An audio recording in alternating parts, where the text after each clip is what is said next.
Masechet Baba Metzia, traité Baba Metzia, Daf Mem Vav, feuille numéro 46.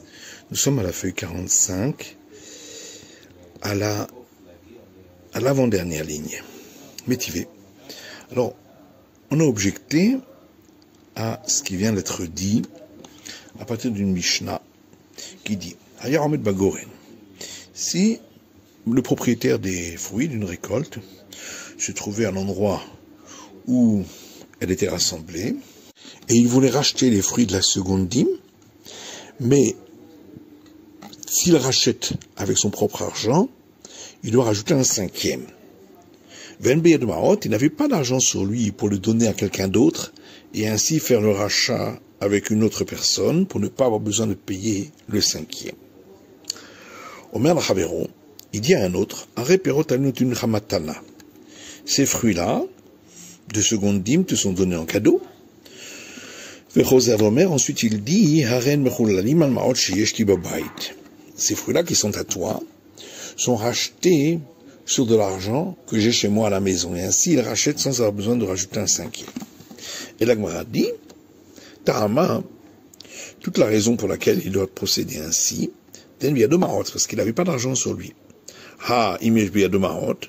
Donc s'il avait de l'argent sur lui, à ce moment-là, il aurait pu faire acquérir cet argent à un autre, Pimshicha, lorsque l'autre le tire vers lui, ou Parik, et ainsi il rachète ses fruits. Car cette procédure-là est meilleure. D'avelenochi, parce que dans ce cas-là, concernant les fruits, l'autre est considéré comme un étranger total, alors que dans notre cas, nous, il le fait acquérir les fruits, et ensuite il rachète sur son propre argent. On a l'impression qu'il rachète ses propres fruits sur son propre argent. Maintenant, si on dit que une pièce de monnaie peut être acquise par la procédure de l'échange, comme a dit Rav Papa auparavant, à ce moment-là, même s'il n'avait pas d'argent sur lui, il aurait pu faire acquérir cet argent à l'autre par la procédure de l'échange lorsque l'autre lui donne un mouchoir, et ainsi il aurait pu racheter d'une meilleure manière. Et l'Agma répond de l'être les soudars. On parle d'un cas où l'autre n'avait pas de mouchoir. Alors l'Agma dit à la gafkarka. Il aurait pu alors procéder à l'acquisition en faisant acquérir à l'autre un terrain, et ainsi il acquiert aussi ses pièces. Et l'Agma répond de l'être les karka. On parle d'un cas où il n'avait pas de terrain. Va remettre Bagoren Katani. L'Agma dit, mais on a dit qu'il se trouvait à l'endroit où ses fruits étaient entreposés, donc sur son terrain. Alors l'Agma répond Begoren Sheno Shelo. On parle que les fruits étaient entreposés sur un terrain qui n'est pas à lui. L'Agma dit, est-ce que vraiment, ici, la Mishnah nous parle d'un cas tellement invraisemblable, d'une personne qui n'a même pas sur soi un vêtement, ni un terrain, ni rien du tout? Donc en vérité, d'ici on déduit qu'une pièce ne peut pas être acquise par le biais de l'échange. Donc on a bien une preuve d'ici. Rav Papa Adarbé, et Rav Papa également, est revenu en arrière sur l'enseignement qu'il avait donné au départ, qui a des Rav Papa.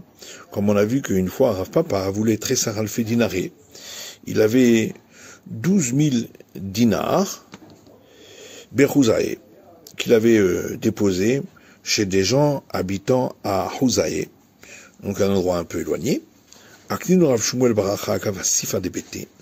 Il a fait acquérir cet argent à Rav Shmuel Baracha en même temps que le pas de la maison, comme ça c'est une acquisition valable avec le terrain, et on voit qu'il n'a pas fait acquérir par un mouchoir, qui est un afakléapé à Tavar.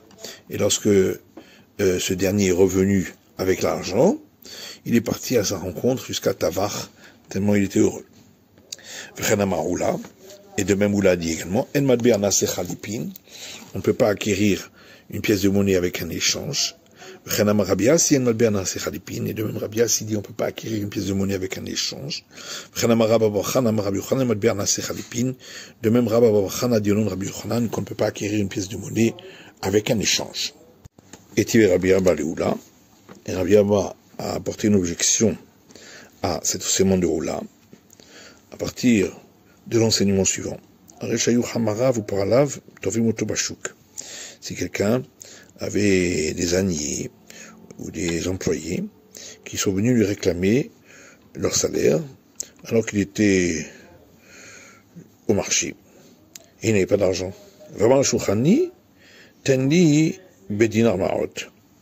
Il est allé voir un changeur de monnaie en lui demandant donne-moi des petites pièces de mara en cuivre pour la valeur d'un dinar d'argent, afin que je puisse payer ces gens-là. Et moi je te rembourserai le montant d'un dinar et d'une petite pièce d'un trécite. Avec de l'argent, des pièces de mara que j'ai chez moi à la maison. S'il a chez lui à la maison des pièces de mara, Moutar, c'est permis. Veimla Vasour, sinon c'est interdit, parce qu'il lui rend plus que ce que l'autre lui a prêté. Donc il y a un problème d'intérêt qui rajoute. Dans le cas où il les a chez lui, la Gemara comprend que il les lui fait acquérir immédiatement. Et donc il n'y a pas eu de prêt. Donc il n'y a pas d'interdiction de rembourser plus. Attention, on considère que une pièce de monnaie ne peut pas être acquise par échange. Aviale alva, donc cet argent qu'il avait à la maison ne lui était pas acquis à l'autre. Donc c'est une dette. Ve'assour, et c'est donc interdit de rembourser plus. Ishtik, où là, c'est tu n'avais pas de quoi répondre. Alors Rabbi Abba Diaoula, Dilma idibi protetot chanou. Peut-être on parle dans les deux cas, c'est-à-dire ce que lui donne le changeur et ce qu'il veut lui rendre. Il s'agit de toutes petites pièces en cuivre, de l'écarla utivra, qui n'ont pas sur elles une effigie, veidi pera à vous, et donc elles sont toutes les deux considérées non pas comme des pièces de monnaie mais comme de la marchandise. Et c'est pourquoi il y a possibilité d'acquérir par l'échange. Amarlé, alors Oula lui a dit, tu as raison. Daikanami, d'ailleurs on peut trouver un sous-entendu dans cette braïta, à cela, de Katani, puisqu'il est écrit, Yefé dinar ou trécite. Ce qui vaut un dinar est une pièce de trécite. Donc, c'est pas qu'il va lui donner un dinar, mais une valeur d'un dinar. Velo Katani, dinar yafé ou trécite. C'est pas écrit un dinar bon et une trécite. Donc on a bien une preuve de là, qu'il lui donnait pas une pièce d'un dinar, mais des petites pièces à la place qui valent en tout un dinar. Ravashi Amar Leolam Bedamim ou Protetot. Ravashi explique différemment en disant, en vérité, on parle dans la Braïta qu'il lui rend de l'argent constitué de petites pièces en cuivre, comme on a expliqué, qui n'ont pas d'effigie. Et donc, en vérité, de par la Torah, il n'y a pas ici un prêt, puisque ce qui lui rend, c'est pas de l'argent, mais la marchandise. Et donc, c'est une vente. Et s'il a ces pièces chez lui à la maison, dans ce cas-là, les sages ont autorisé, comme on a assez que Omer alveni beni parce que c'est alors considéré comme s'il lui disait prête-moi jusqu'à ce que vienne mon fils, jusqu'à ce que je trouve la clé. Et donc c'est pas véritablement considéré comme une dette dans ce cas où il n'y a qu'un interdit d'ordre rabbinique. Tashma. Alors Gemara dit viens écoute une preuve qu'on va apporter la Mishnah qui dit toute chose qui constitue un paiement pour recevoir un bien de la part d'un autre. À partir du moment où l'autre a reçu cela,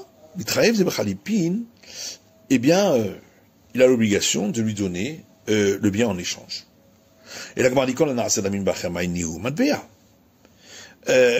tout ce qui constitue un paiement pour autre chose. C'est donc quoi? C'est bien des pièces de monnaie. Et donc on voit bien d'ici qu'une pièce de monnaie peut être acquise par le truchement de l'échange. Amarabuda Rikama. Et Rabuda dit non, en vérité, voilà ce que ici la Mishnah veut dire. Kol anishum damim ba'acher. Toute chose qui a besoin qu'on l'évalue pour constituer un paiement. Et c'est donc des biens qui ne sont pas des pièces de monnaie. Dans ce cas-là, effectivement, si l'autre a reçu ce bien, eh bien, il a l'obligation de lui donner l'autre bien en échange, puisque il y a eu acquisition par le truchement de l'échange. Achinam mistabra, le Gemara dit, et d'ailleurs, c'est plus logique d'expliquer ainsi, mais des katani sefa, puisque la suite de la Mishnah dit, Ketzal, c'est quoi le cas? Echlif shor bepara. S'il a échangé un taureau contre une vache, au chamor beshor, ou un âne, contre un taureau. Shvarmina, donc on voit bien de là qu'il s'agit de deux biens, où il n'y a pas de paiement d'argent. Alors, d'après ce qu'on avait expliqué au départ, que la Mishnah parlait d'un paiement avec des pièces de monnaie, alors comment on explique la suite? L'exemple de la Mishnah ne correspond pas. Rikamar, voilà ce que la Mishnah a voulu dire. Des fruits, des biens constituent également une acquisition par le biais de l'échange. Ketzal, comment cela? S'il a échangé un taureau contre une vache ou un âne contre un taureau. Alors la Gemara dit Anicha, les Rav Shechet d'Amar Pere Abde Halifin. Oui, mais ça va bien, hein, uniquement d'après Rav Shechet qui dit que des fruits, donc de la marchandise, peut constituer un bien pour l'acquisition par l'échange. Et là, Rav Nachman d'Amar Keli in Aval Pere Abde Halifin. Par contre, d'après Rav Nachman qui dit que c'est seulement un ustensile qui peut être utilisé pour cette acquisition, mais pas des fruits. Mike et alors comment on explique la suite de la Mishnah? Rikama, voilà comment il faut dire. Yesh damim shehen kechalipin. Que, d'après la Mishnah vient nous dire qu'il y a des paiements qui sont acquis comme par le biais de l'échange. Ketzal, comment cela? Erlid me shorbepara. Si il a voulu échanger le paiement de la valeur d'un bœuf contre une vache, ou de mechamor beshor, ou la valeur en paiement d'un âne contre un taureau, eh bien, c'est acquis par le fait qu'il a acquis le bien. Eh bien, il a l'obligation de payer. Quelle est la raison de l'opinion de Rav Nachman qu'on a vue? Ça va avec Rabbi Yochanan. C'est parce qu'il pense comme Rabbi Yochanan d'Amar qui dit Dvar Torah Ma'od Konot. D'après la Torah, les pièces d'argent peuvent constituer une acquisition. Pourquoi nos sages ont dit que seulement en tirant le bien vers soi, on n'acquiert et pas en payant? Xera, c'est une institution des sages. Shema yomarlo nisrefu chetecha ba'aliyah. De peur que il va payer au vendeur et il va pas prendre les biens chez lui. Et au bout d'un moment, le vendeur va lui dire ton blé a brûlé chez moi au premier étage et le vendeur ne se sera pas occupé puisque ça ne lui appartient pas. Et donc, c'est pourquoi nos chachamim, nos sages, ont institué qu'il doit tirer l'objet vers lui. Mais c'est seulement un cas où il s'agit de quelque chose de courant que nos sages ont fait cette institution rabbinique. Mais lorsqu'il s'agit d'une transaction qui n'est pas courante, nos sages n'ont pas fait cette institution. C'est pourquoi, ici où on évalue un bien pour le paiement d'un autre bien, c'est quelque chose qui n'est pas courant, les sages n'ont pas institué que ce n'est pas considéré comme une acquisition, mais ce sera lui considéré comme une acquisition entière. Ou le Resh Lakish avant Meshicha Meforesh Midan Torah. Maintenant, d'après Resh Lakish, qui dit que l'obligation de tirer le bien vers soi est écrite explicitement dans la Torah. Hanichai Savala Kerav Shechet. Alors, on comprend d'après lui la Mishnah, si lui pense comme Rav Shechet, qui dit qu'on peut faire une acquisition par biais d'échange également avec des fruits, mais t'arrêtes ça, hein, qu'est Rav Shechet. Donc il expliquera comme Rav Shechet, donc on parle effectivement qu'il a échangé un bien contre un autre bien qui n'était aucun des deux des ustensiles, hein, comme une vache avec un taureau, etc. Et là il s'avère là, mais si Resh Lakish pense que Rav Nachman, comme Nachman Amar, Péré le Rav de Chalipin, il considère qu'on ne peut pas faire un échange avec des fruits. Matbea Lokane. Or, d'un autre côté, d'après Resh Lakish, les pièces de monnaie ne constituent pas une acquisition. Alors, comment il va expliquer cette Mishnah? Et donc, on est obligé d'expliquer que Resh Lakish expliquera cette Mishnah selon l'avis de Rav Shechet et qu'il pense comme lui. Tenan. Alors, on a vu dans notre Mishnah que tous les biens mobiliers peuvent constituer une acquisition l'un pour l'autre. Vraiment, Resh Lakish a dit, même dans le cas où on échange une bourse pleine de pièces contre une autre bourse pleine de pièces. Et donc, a priori, on a une preuve d'ici que les pièces de monnaie peuvent et être acquises par l'échange et constituer un bien d'acquisition pour l'échange. La Gemara dit, Tirgema Ravacha a expliqué notre Mishnah, Bedina Anka, qu'on parle de pièces appelées Dina Anka, vers Nigra, et qu'il a échangé contre d'autres pièces qui s'appellent Anigra. Et donc il s'agit de deux types de pièces qui sont toutes deux non valables, qu'on ne peut pas utiliser pour le commerce. L'un a été invalidé par le roi, et l'autre a été invalidé par les gens de la région. Et c'est pourquoi c'est considéré comme des simples biens, des simples marchandises qu'on peut échanger les uns contre les autres. Utsricha. Et on avait besoin de nous parler de ces deux types de pièces. Parce que si on nous avait parlé que de pièces qui ont été invalidées par le roi, hein, on aurait dit Mishum de l'Osage. Klal. Parce qu'on n'a pas le droit du tout de les utiliser. C'est pourquoi elles constituent une marchandise et puis une pièce. Aval Psalto Medina. Mais si c'est des gens de la région qui ont décidé de ne plus les utiliser, donc ça peut être utilisé dans une autre région. Et Makatemat Beaou, on aurait pu croire que ça s'appelle encore des pièces. Et on ne peut pas utiliser des pièces pour l'échange. Et si on va enseigner que le cas où ce sont uniquement des pièces qui ont été invalidées par les gens de la région, on aurait dit Mishum le Sakile, le Betsina, le Paresia. Pourquoi on les considère plus comme des pièces? Parce qu'on ne peut plus les utiliser ni discrètement, ni en public, puisque les gens n'en veulent plus. Ah, ben, ça le tombe en route. Mais si c'est le roi qui a invalidé.